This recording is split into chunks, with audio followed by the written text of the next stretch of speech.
there is a new, yes, you can say new, board chair in town at the Bronx River Alliance, and her name is Kellie Terry-Sepuvelda. Kellie was elected to the position just a little over a week ago as she succeeds outgoing chair Joan Byron, who was the chair since 2008. Kellie's been serving on the board since 2009 and bringing her tremendous experience with not-for-profit leadership, as she is also the executive director of the Point Community Development Corporation. And as part of her new duties as board chair, she'll help guide the Alliance in its continued effort to restore the Bronx River and get New Yorkers informed in the river. So it's a pleasure now to welcome to the show the new board chair, Miss Kellie Terry-Sepuvelda. I wanted to make sure I said it wrong. Terry Kelly, no, but Kellie Terry. You're doing great. Good. Better than myself. Thank you. Congratulations. Thank you so much. What does this mean for you?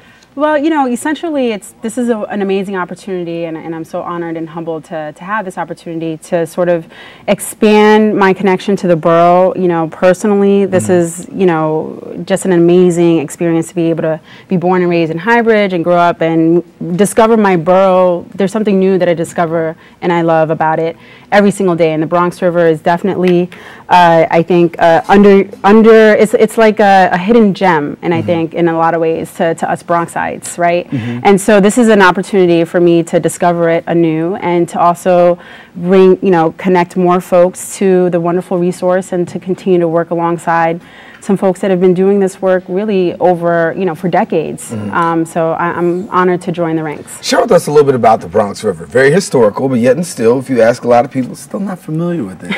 What do we do to bring people into the knowledge of the Bronx? I think that, you know, the one thing I didn't realize is that right in our borough, it's the city's only freshwater resource. And, you know, folks went from having to even justify the fact that it was important to our ecosystem. And you know, that's pretty amazing now that we're so knowledgeable, right? And we're in green to represent, you know, and you also have like the Get Green St. Mary's event, you know, so we're a different society now. But back when folks were trying to raise attention to this, literally they had to pull tires out of it. And I think that what I'm so amazed at is the progress, all the new parks that have been brought to the river with the emergence of the Bronx River Greenway, and also the investment of the Parks Department. But what folks need to know is that this resource is probably not far from where you live, and there are ways to get engaged. The Bronx River Alliance really works to offer all sorts of ways for folks to get on the river.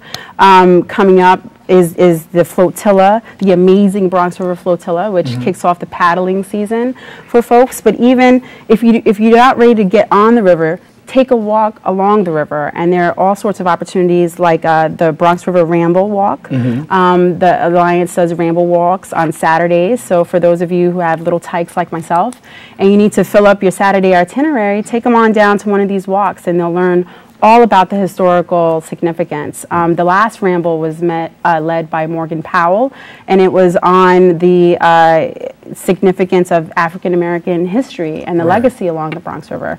And this particular walk on the 9th is going to be started in Soundview. It's going to talk about the bird ecosystems and things like that. We had Morgan here about a couple of weeks ago. Okay, yes, I'm sure. Right, and he talked a little bit about it and about the historicity of the Bronx River. Talk to us about what are you hoping that being the new board chair that you're going to be able to bring to the table that's going to be able to accentuate the Bronx River in addition to all the other things that you're doing?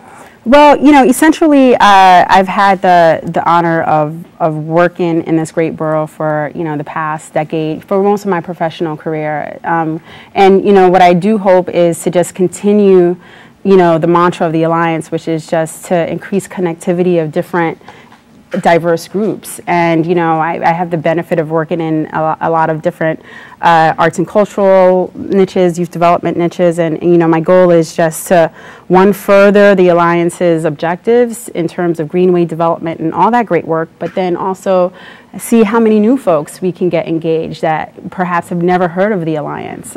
Bring, you know, all sorts of diverse stakeholders to the table to take it into the next decade. So what do you think people should know, particularly this summer, because there's going to be a lot of events taking place this summer. There's going to be a lot of things going on this summer, so people can latch on. Where can people latch on to finding out more information? Well, here, thank you, I have our Bronx River Events Spring 2011 calendar, and literally every Saturday from now until like June 11th, there's something to do. So you want to check out the website first and foremost. You want to go to www.bronxriver.org, and there's the whole host of events there. But I want to, in particular, plug the event that's happening on May 7th because it's the amazing Flotilla. It's the signature event that gets people on the river and engaged, kicking off the spring for real because it's still winter out there. Yeah, still cold. I mean, tell me about it. But by the time May 7th comes, let me tell you, and it's also Mother's Day weekend, right? So it's a wonderful, it's free, you know, and